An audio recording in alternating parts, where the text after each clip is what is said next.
Sérieusement, la diplomatie française et Emmanuel Macron. Il y a cette déclaration qui effectivement a fait parler Renaud Girard. Monsieur Netanyahou ne doit pas oublier que son pays a été créé par une décision de l'ONU. Ce qui est évidemment une erreur historique. Par conséquent, il ne devrait pas s'affranchir des décisions de l'ONU. Benjamin Netanyahou lui a répondu, un rappel au président de la France. Ce n'est pas la résolution de l'ONU qui a établi l'État d'Israël, mais plutôt la victoire obtenue dans la guerre d'indépendance avec le sang des combattants héroïques, dont beaucoup étaient des survivants de l'Holocauste, notamment du régime de Vichy en France. Oui, c'est assez méchant, ça. Ce qui, effectivement, est une phrase qui n'a échappé à personne. Monsieur Arfi a également répondu, le président du CRIF, les propos attribués au président de la République, s'ils sont confirmés, sont une faute à la fois historique et politique. Laisser penser que la création de l'État d'Israël est le fruit d'une décision politique de l'ONU, c'est méconnaître à la fois l'histoire du centenaire du sionisme, l'aspiration millénaire des Juifs au retour à Sion et le sacrifice de milliers d'entre eux pour établir l'État d'Israël. Bon. On ne va pas aller sur l'exégèse de la présidence Macron et de cette formule-là. Personne ne la comprend. Voilà, personne. Il n'y a aucune utilité, ni intellectuelle, ni diplomatique, ni politique. On est démunis avec Emmanuel Macron de chercher la clé. En revanche, ce qui m'intéresse, c'est que vous avez rencontré Benjamin Netanyahou. Oui, tout à fait. Quand ? C'était juste après le Kippour, dimanche dernier, dans son bureau de Jérusalem. Et il était assez reposé, puisqu'il avait donc pris le repos du Kippour, et il avait l'air assez serein. Je pense qu'il venait de prendre, parce qu'il est sorti du Conseil des ministres pour me recevoir, je pense qu'il venait de prendre et de faire approuver la décision de représailles, de riposte contre l'Iran, sans bien sûr m'expliquer ce que ce serait. Mon sentiment est que ça ne sera pas quelque chose de gros. Je pense qu'il va faire quelque chose de plutôt symbolique. Je pense qu'il a écouté les Américains. Il ne veut pas du tout, je lui ai posé la question, est-ce que vous voulez remodeler le Moyen-Orient, comme avait essayé de le faire W. Bush en Amérique? Il me dit, pas du tout. Les Américains sont 25 fois plus puissants que moi, ils ont échoué, je n'ai pas du tout. Et il m'a même dit, j'ai même aucune envie de m'ingérer dans la politique libanaise. Je veux simplement éviter qu'un mouvement terroriste bombarde mes paysans, mes kibbutzim, au nord d'Israël. Et donc je veux supprimer tous ces tunnels, tout cet armement qui appartient à la milice chiite islamiste du Hezbollah, qui devrait d'ailleurs se retirer au titre de la résolution 1701 de l'ONU, mais qui ne l'a jamais fait. Il a, c'est vrai, critiqué la FINUL. Il m'a dit, j'ai rien contre la FINUL, parce qu'il y a des petits incidents. Il faut expliquer, à mon avis, parce que tout le monde ne sait pas ce qu'est la FINUL. Voilà, alors la FINUL, c'est une force intérimaire des Nations Unies au Liban, qui n'a d'intérimaire que le nom, puisqu'elle a été créée dans les années 70, elle est toujours là. Et c'est effectivement parce que Israël est toujours intervenu au Liban pour éviter qu'on bombarde ces kibbutz depuis, c'était les Palestiniens d'Arafat à l'époque, depuis le Liban.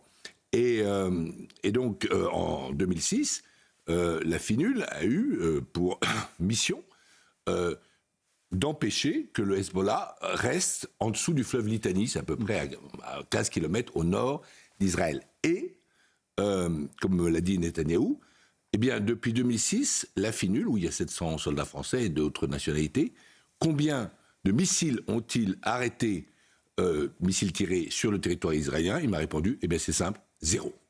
Bon, il y a une limite évidemment de cette interview, c'est qu'il vous dit ce qu'il veut, forcément, et que... il y a aussi une part sans doute de communication là-dedans. C'est de la communication. Voilà, parce qu'il parle aussi à la France. D'ailleurs, peut-être que les uns et les autres qui nous écoutent sur Europe 1, on est avec Renaud Girard, je le rappelle, du Figaro, se disent mais comment est-ce qu'on arrive à interviewer Netanyahou et c'est intéressant de donner ces informations parfois à l'auditeur, au téléspectateur. Pourquoi parle-t-il à vous? Pourquoi parle-t-il au Figaro?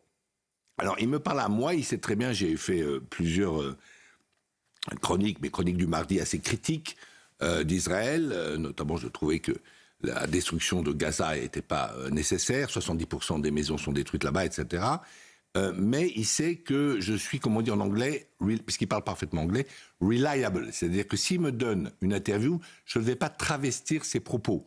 Et par exemple, j'ai interviewé, je ne m'en cache pas, Poutine en 2017, et Poutine... Je ne suis pas du tout d'accord avec l'invasion de l'Ukraine. À l'époque, il y avait eu l'invasion de la Crimée en 2014. Moi, je l'ai fait en 2017. Mais ce sont ses propos. D'accord, c'est pour Et ça voilà. qu'il parle au Figaro. Alors, ce qui nous intéresse évidemment, c'est ce qu'il pense de la position française et d'Emmanuel Macron. Les grandes lignes quand même de votre interview, Israël estime que ses amis en Europe, comme la France, devraient se tenir à ses côtés, car c'est notre civilisation commune. Et on peut le rejoindre là-dessus, que nous défendons dans la guerre sur 7 fronts que nous menons contre l'axe iranien de la terreur. Je pense que ça, c'est assez important d'entendre ça. Notre objectif de guerre est simple, qu'il s'agit pour nous de faire rentrer chez eux nos 60 000 réfugiés de Galilée et de démanteler au sud Liban tous les réseaux terroristes capables de menacer à nouveau notre frontière du Nord.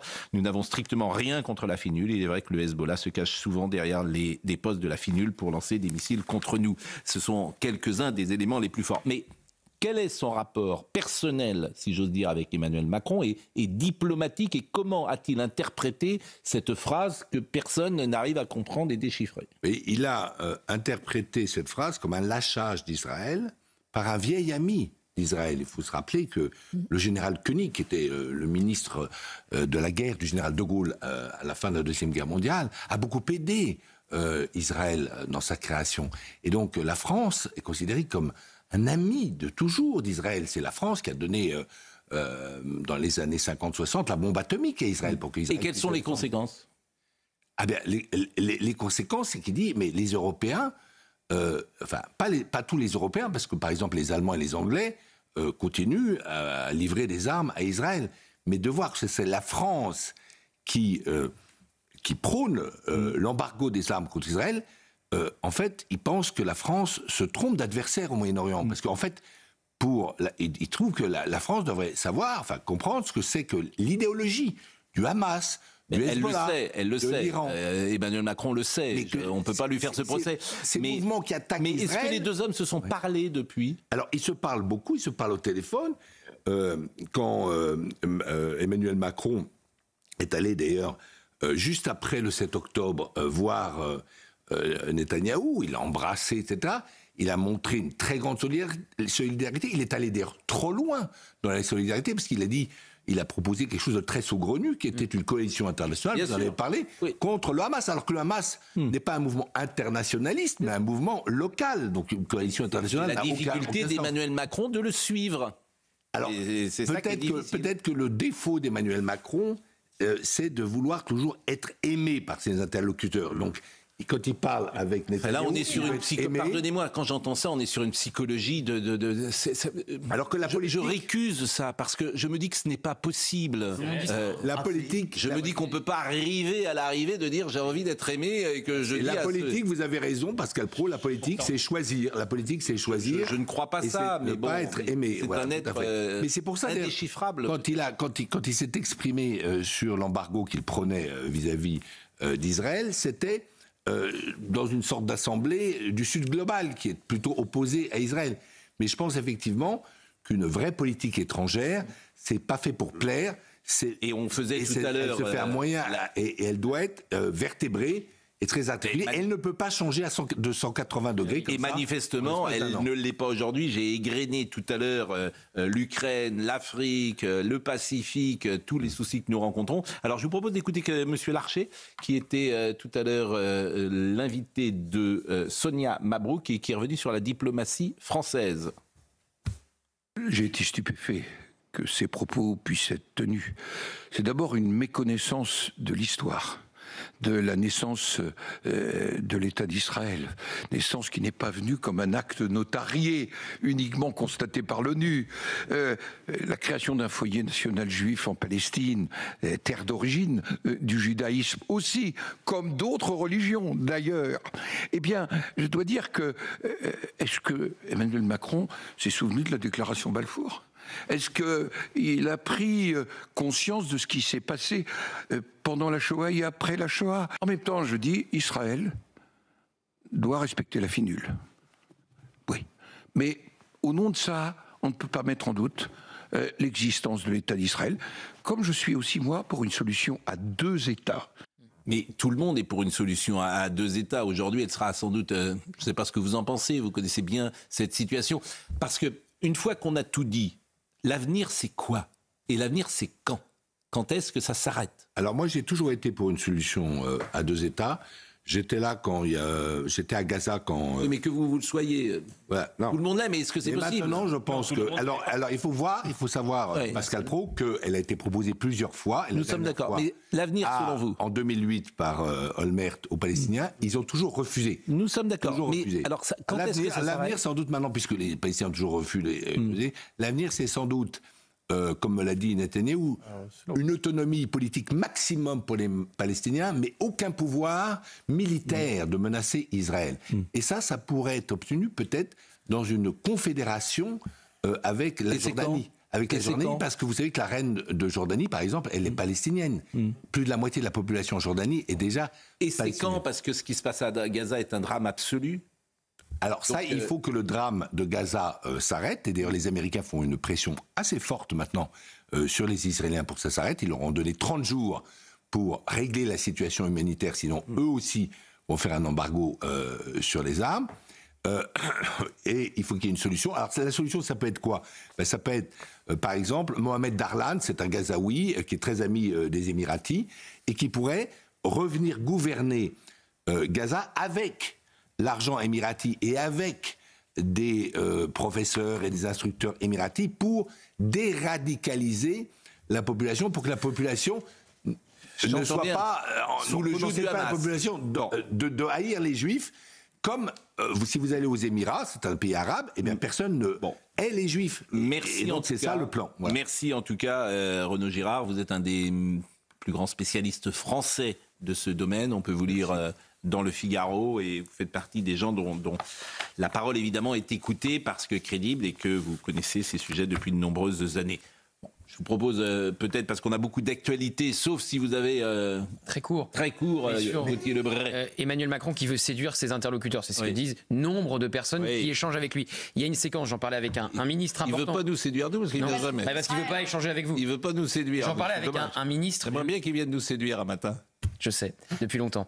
Avec un ministre du gouvernement qui me disait, sur une séquence qui s'est passée au Canada, que l'Élysée a tenté de cacher à la presse, mais qui a quand même été filmée par des journalistes grâce à leur téléphone portable, ce qui a déclenché un véritable esclandre, où des jeunes militants pro-palestiniens disent à Emmanuel Macron, vous avez du sang sur les mains. Et Emmanuel Macron leur répond tout de suite, non, parce que nous ne livrons pas d'armes à Israël. Et quelques jours plus tard, vous avez cette déclaration sur les armes. Donc cette séquence était révélatrice et montrait qu'il n'était pas totalement inintéressé et insensible surtout à ce discours-là. Je remercie grandement, vraiment grandement une nouvelle fois notre ami Renaud Girard, grand reporter international au Figaro, qui m'avait alerté hier soir. Et notre ami va pouvoir entrer, Célia Barotte, pour parler malheureusement de cette jeune femme, Lina, qui a été retrouvée hier. Et à chaque fois, on ne peut pas évidemment se mettre à la place des parents. C'est absolument impossible parce que l'expérience ne se transmet pas. Mais à chaque fois, je pense que vous êtes tous, comme nous, on pense immédiatement à ses parents. Le corps de Lina, adolescente de 15 ans, qui avait disparu en 2023 dans le Bas-Rhin. Bonjour Célia. Elle a été retrouvée mercredi dans la Nièvre, indiqué le procureur de la République de Strasbourg, par intérim, monsieur Alexandre Chevrier. Peut-être on regarde le sujet, Célia Barotte, et vous nous donnez des informations. C'est à près de 500 km de son lieu de disparition que le corps de Lina, porté disparu en septembre 2023 dans le Bas-Rhin, a été retrouvé ce mercredi dans la Nièvre. Une annonce faite par le procureur de la République de Strasbourg par intérim. Le corps a été retrouvé immergé dans un cours d'eau situé en contrebas d'un talus. Le véhicule Ford Puma utilisé par Samuel Gonin avait été géolocalisé à cet endroit le 24 septembre 2023, soit le lendemain de la disparition de Lina. Samuel Gonin, qui s'est suicidé cet été, était le principal suspect dans cette affaire. Des traces ADN de l'adolescente avaient été retrouvées dans son véhicule. On retrouve également dans le coffre de la voiture 2 cordes. Sur l'une de ces cordes, on retrouve l'ADN de Lina et également l'ADN de Samuel Gonin, ce qui tente à démontrer qu'à un moment ou à un autre, Lina a été ligotée. Décrit comme un homme en rupture avec la société, Samuel Gonin, 43 ans et père de 2 enfants, n'avait jamais pu être auditionné par la police. L'homme s'était néanmoins confié dans une lettre sans toutefois nommer la jeune Lina. J'ai perdu mon honneur, ma dignité, mon humanité. Je dois partir. Je ne sais pas me contrôler, ça va trop vite. Je souffre trop. C'est mieux ainsi. Le corps de l'adolescente désormais retrouvé, des expertises médico-légales vont être demandées pour tenter de trouver les causes de sa mort. Célia Barotte, on ne sait pas évidemment si le corps était là depuis de nombreuses semaines et de nombreux mois. Voilà, on ne sait toujours pas les causes exactes de la mort de Lina, comment elle s'est aussi retrouvée dans cette eau. On sait que la voiture de Samuel Gonin a été localisée sur ce secteur le lendemain de la disparition de Lina. Pour rappel, il a volé le véhicule qu'il conduisait. Il a fait plusieurs arrêts, plusieurs points de géolocalisation qui ont permis aux enquêteurs d'exercer des fouilles dans plusieurs secteurs. Mais cet été, il n'y avait aucune trace de Lina. En septembre dernier, le parquet de Strasbourg nous a indiqué que les enquêteurs étaient toujours très actifs, que la cellule Lina qui permet de regrouper 20 enquêteurs dédiés à cette affaire était toujours très active. Une cellule qui a déployé plusieurs moyens. Il faut rappeler que Samuel Gonin, sur son parcours de vie, pendant l'été 2023, il y a une rupture. Il quitte sa famille, il quitte son travail, il consomme à cette époque une forte quantité de produits stupéfiants, de la cocaïne, du cannabis. Il mène une vie d'errance, nous dit le parquet de Strasbourg. Il voyage beaucoup à travers la France, mais même s'il est sans profession, il a exercé dans l'enseignement technique. Selon d'anciens examens psychiatriques et psychologiques lors de précédentes procédures judiciaires, on dit de lui qu'il a un état instable, des troubles bipolaires, mais qu'il est responsable de ses actes pénalement. Merci pour ces informations. Non, juste ce qui est difficile, c'est que s'il n'y a pas de procès, ça va être difficile pour les parents de se reconstruire. Et le suicide du principal suspect, a priori, éteint l'action publique. Donc ça va être aussi un coup dur pour les parents. J'entends ce que vous dites. Oui, parce que le procès permet d'apporter des réponses. Et je vous assure, ces mots-là, reconstruire... quand vous n'avez pas de procès du tout, je vais vous dire que c'est pire. Demandez à des familles, c'est pire. J'entends votre témoignage et je vous crois, puisque vous êtes avocate, Sarah Salman, et que vous êtes souvent en contact de ces familles. Dans l'actualité judiciaire philippine également, puisque Tao refuse son extradition vers la France. On le devinait, le principal suspect du meurtre de Philippine, 19 ans, dont le corps avait été retrouvé enterré dans le bois de Boulogne le 21 septembre dernier, avait été retrouvé en Suisse. A priori, Philippe Bilger, ça n'empêchera pas, dans 6 mois, dans 9 mois, dans 1 an, Monsieur Tao de revenir sur le sol en France. Vous l'espérez ou c'est pas automatique ? Ah non, maintenant il y aura une procédure pour que les autorités suisses, après un délai, ordonnent l'extradition. S'il avait consenti, évidemment, ça aurait été... Pourquoi c'est pas automatique ? Non, il y a 2 hypothèses, si je peux me permettre. Pourquoi ce n'est pas automatique ? Et il y a une extradition forcée, soit il ne consent pas et il est libéré. Soit il y a une décision favorable de la Suisse, il est extradé, soit il y a une décision défavorable, il est libéré. Mais après, c'est-à-dire il est libéré. Mais comme c'est puni... Qu'est-ce que vous appelez une décision défavorable ? Ça veut dire une décision qui n'extrade pas. Si la Suisse refuse de l'extrader, il est libéré ? Oui, c'est ce que je vous explique. Mais comment c'est possible ? C'est puni aussi en Suisse. Oui. Il serait quand même, ça c'est la théorie, il serait quand même jugé en Suisse, mais la théorie c'est celle-ci. Bon, moi je comprends pas pourquoi c'est pas automatique. Il faut demander l'autorisation à la personne et il a refusé d'être remis à la France, donc la procédure est plus longue. Ouais. C'est toujours la même chose. La fameuse, je vais encore utiliser, ouvrir le capot. Il y a les droits individuels, alors ça ils sont préservés de manière XXL, dans tous les domaines. Et puis, il y a la société et le collectif. Et le collectif passe derrière maintenant l'individu. Bien sûr que j'ai raison.